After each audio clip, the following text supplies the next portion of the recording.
మార్గానికి నువ్వు పునాది వేసుకుంటున్నావు. నీ తలకాయ చెప్పినట్టే నీ మనసు చెప్పిన నిన్నంత కాలం నువ్వు దరిద్రంలోకే, కష్టాల్లోకే, నష్టాల్లోకే పోతావు. నేను అన్నా అనుకున్న పోతే ఇక్కడ రాసినది ఇంకా వివరించి చెప్పాలంటే మాటలు లేవు, మామూలుగా లేదు వాక్యం.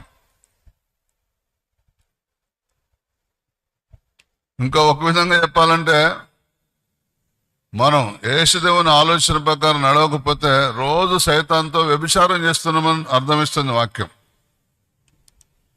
మనం శరీర సంబంధమైన వ్యభిచారాన్ని పెద్ద నేరంగా భావిస్తున్నాం.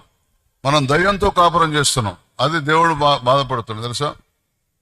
దేవుని చిత్త ప్రకారం నడవని వారందరూ దయ్యంతో కాపురం చేస్తున్నారు. నేనైనా నువ్వైనా అదేనా. నాకొక రూలు నీకొక రూలు ఏం లేదు. నా ఇంటి వాళ్ళకొక రూలు నీ ఇంటి వాళ్ళకొక రూలు లేదు.